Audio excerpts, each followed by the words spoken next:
the correct answer won't just jump out at you. You'll look at 4 options and they'll all be relatively close.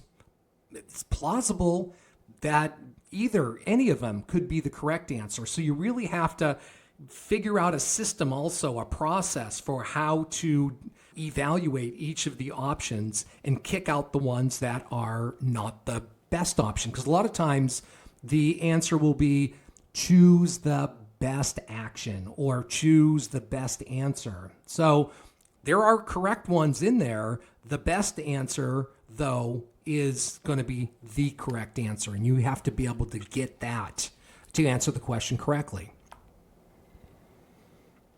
All right, so building critical thinking skills. So you need to build critical thinking skills, which again are the skills you will use actually as a project professional once you get your PMP credential. So remember, when you're answering practice questions, I really want you to be focusing on and understanding why an answer is correct. Why is another answer incorrect? I want you to start looking for those nuances, why something is correct, but just as important, why the other 3 are incorrect. Because PMI might give, or you might see a different question that's about the same topic, but it's maybe shifted around where one of those other incorrects could be correct in a different scenario. So when you're evaluating the possible options, you are essentially just trying to apply project management principles to those to answer those scenarios correctly. Okay? So before your real exam, you should start now. You should take full-length practice exams. 33% of your questions from Domain 1. You're going to be getting 46% from Domain 2, and you're going to be getting the remaining questions, 26% from Domain 3. So you're going to get a real feel for where you're at before the real exam, because you don't want to only be scoring 30% on these practice exams and think you're going to go to the real exam and you're going to pass. So you really need to be scoring very highly on these practice exams to know that you've got a real shot at passing the real exam. Okay, and then remember, review the answers. Review why you got the correct ones correct.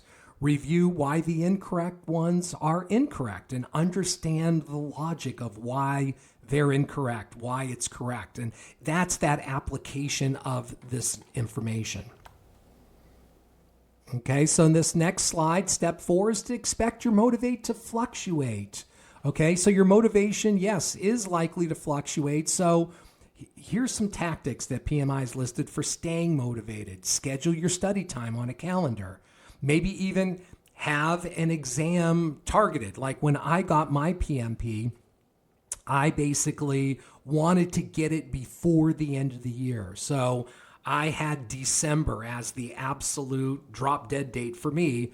I was going to be taking my exam. So as I needed to study, I was focusing on my December exam date. And I didn't really care if it was the beginning of December or the end of December, but I wanted to take the exam and pass it. And before the new year, I wanted to be a PMP. So that was my goal when I was preparing. Okay, recognizing, okay, that this is a lot of material. So it's a lot of material to learn, but stick with it. Nothing that we learned is all that difficult. It's just the amount of information, I think, that's tricky. You want to basically spend enough time so that you have all of this material mastered going into the exam.